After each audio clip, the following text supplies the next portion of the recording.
Okay, today is International Signing Day, or as affectionately known by the international prospect community as International Day of Joy. And the Yankees got their high-profile kid, Brandon Mayea. It's the kid we've been talking about for about a year. We talked about him last year after they signed Brandon Mayea, and already was talking about how they had the inside track on Mayea. Well, they just signed him to a $4.4 million deal. It's about $500,000 less. They have about $5.2 million or so allotted for this prospect pool, so to sign as many players within that money. He took about 80% of it, and $4.4 million. But anyways, this kid grades out. I mean, he's got a multi-tool arsenal. He grades out. He's 6 foot, 170 pounds. He's got a big bat, okay, and he hit for 50. His power's at 55. His runs at 50. His arms at 50. His fielding is at 55, and overall he's at 55. That's a pretty high grading for a prospect. Plus arm, he's the next high-profile guy. He's been likened to guys like Gary Sheffield. And if you watch his batting, see, he does have a little bit of a rocking bat. So that's fantastic. So hopefully it pans out. It's another outfield prospect. But the Yankees also signed 2 other guys, okay? And it's Gabriel Torrero, who's a shortstop prospect. Okay, he's about 19 years old. Looks like he has a big bat as well. From the Dominican Republic, okay? And Brandon Mayea looks like he's from Cuba.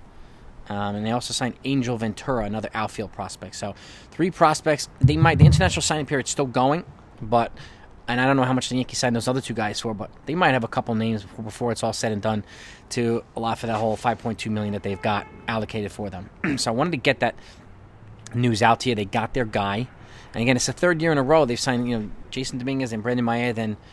Then Jason Dominguez, Roderick Arias, and then Brandon Mayea. 3 years in a row they've signed. They used most of the money on a high-profile prospect rather than getting a whole bunch of kids to lay out. And again, if you look at Mayea, he's in their top 10. If you look at Jason Dominguez, he's their number 3 or 4. Okay, and I'm sure Mayea is going to rocket up the system too.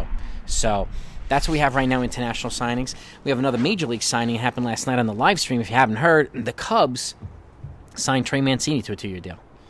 So, and I don't know if that means now this gives them room to potentially move Ian Happ. It looks like they may have been waiting to sign a free agent or sign somebody to make it easier to move Happ. So, and the Happ has been mentioned as a target for the Yankees. He was mentioned at the deadline last year. Didn't happen. He's mentioned again now. And now that the Yankees have a need at pitching, there's potentially they might talk to the Cubs about Kyle Hendricks too. But I don't know what the Cubs are going to do now. They brought in Jamison Tyone. They brought in Dansby Swanson. They brought in a lot of guys. So I don't know if they're going to move Happ and Hendricks, because I think they at the very least Hendricks. They might move Happ, but we don't know. I really don't know. So this provides more questions, but it also gives the Yankees an opportunity to fill a pitching spot and a left field spot in one trade, make life easier as well. So, and I'm sure that they would offset some salary and whatnot, because obviously they're only $3 million under the Steve Cohen threshold, so not much to work with. Which is one reason why they haven't signed a guy like Jurickson Profar, who would be another good option, but he's going to make a lot more than $3 million a year.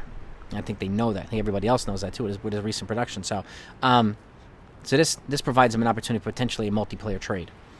So, but what they do, we haven't heard about what they're going to decide. We talked about, because a lot of folks have brought up Trevor Bauer, but there's pros and cons to that, and with the situation that he's been in recently, even though he was cleared, criminally, and MLB cut his suspension in half.